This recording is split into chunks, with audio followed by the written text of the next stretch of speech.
Hello, my name is Dr. Robert Kaufman, and we're about to go beyond the terminus.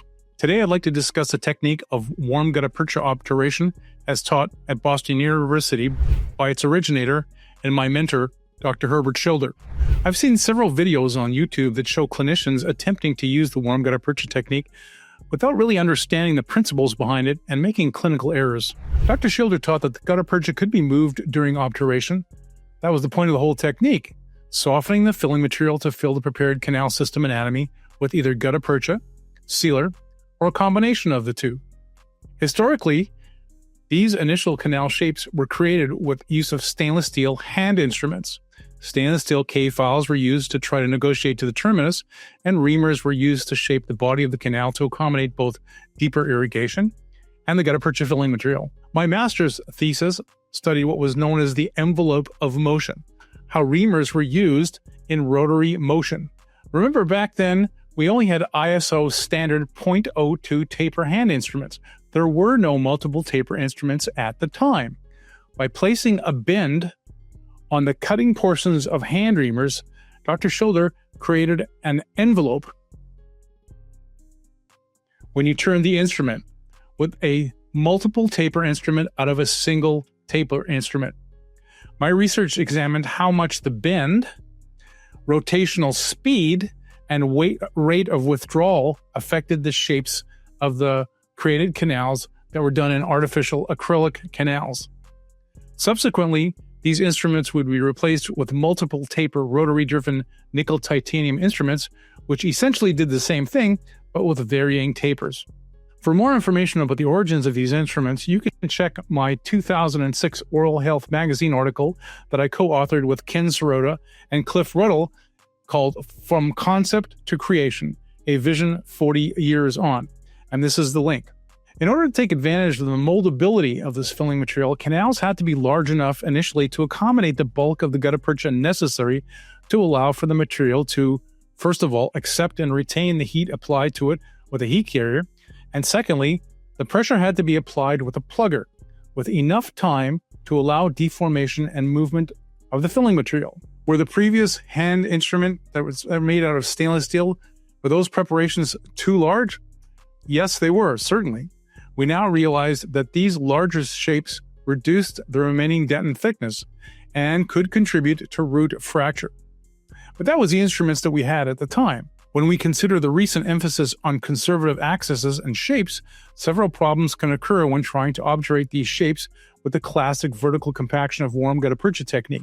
Firstly, the more conservative endodontic preparation techniques result in reduced canal diameters, shapes that are so small that it's difficult to place sufficient bulk of gutta percha to allow for retention of heat by the material and for the pluggers to mold and compact the filling material. You need the optimum cushion to get the best effect. For example, in larger canals, Schilder advocated occasionally using a supplemental gutta percha cone to fill the maximum volume of the canal during obturation. Secondly, many clinicians I see seem to pack the gutta percha like amalgam. They use a sort of a tap, tap, tap motion on the top of the gutta percha without understanding that in order for you to properly compact it, pressure has to be applied and left there for several seconds. It's a press and hold, not simply press, but press and hold. It is this holding mechanism that allows the material to move as you compact it.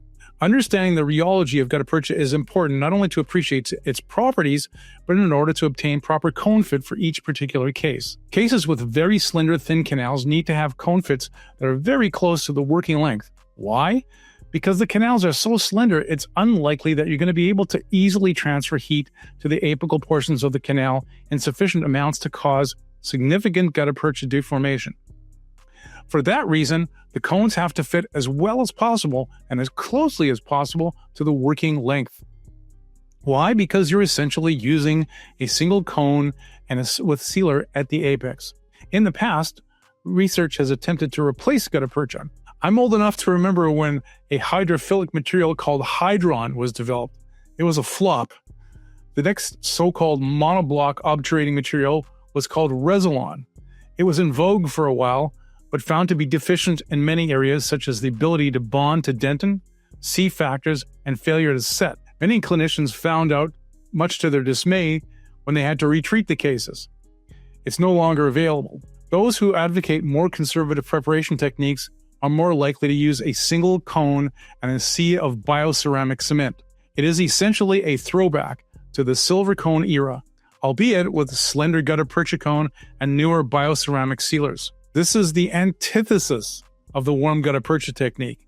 This technique does not take advantage of the properties of gutta percha, and the cone merely serves to help transport the cement. At the extreme other end of the preparation spectrum, you will frequently get patients with either open apices or large immature apices where the foramen is actually quite large.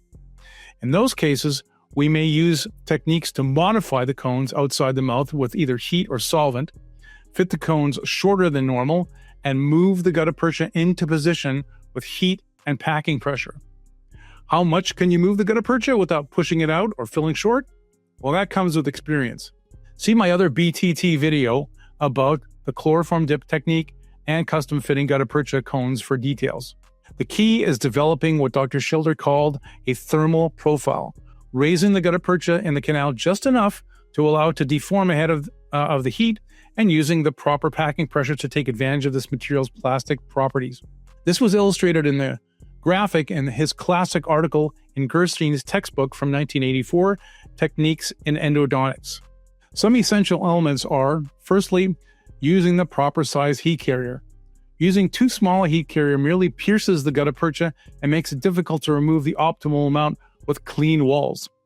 Too large a heat carrier contacts the walls and won't get you down far enough to warm the gutta percha, especially in smaller diameter canals. The right size carrier will remove the gutta percha and leave smooth canal walls before your compaction. I like to be roughly 5 millimeters from the working length before beginning my backfill with a gutta percha gun such as the B&L Beta, especially in smaller diameter canals. Similarly, pluggers should be pre-fit so that they do not contact the walls of the canal and wedge the root apart. Contact should only be made with the gutta percha itself. Secondly, when packing the case, it's important that you fold the gutta percha on the walls to a solid, even mass into which you place the plugger appropriately in the center. The older style Schilder pluggers do not have sufficient taper to deal with the more modern shaped canals. I use Joe Dovkin's pluggers, but they are no longer being made, unfortunately. You can find pluggers that combine NiTi on one end and stainless steel on the other from many retailers on the internet. It's not necessary to buy the overpriced signature pluggers that some famous endodontists charge for $100 or more. Many clinicians have moved toward bioceramic sealer rather than ZOE-based sealers. The disadvantage with bioceramic and resin-based sealers is that they're much more difficult to retreat than ZOE-based sealers. Yes, there is some evidence to suggest that ZOE-based sealers may be a little bit more irritating than the bioceramic sealers, but yeah, I do occasionally have to treat one of my own cases, and I prefer to make that as easy for me as possible. Also, at this stage of my career, I'm not prepared to change with what has served me so well for 4 decades. I hope this information will help you with obturation of endodontic cases. Remember, when we do the right thing, we both get better, patients and clinicians. Thank you for watching this version of Beyond the Terminus. Don't forget to subscribe, like, and tell your colleagues. This channel is completely ad-free and unsponsored by any commercial company. Your comments, input, and questions are always appreciated. I look forward to our next trip when we go beyond the terminus. See you then.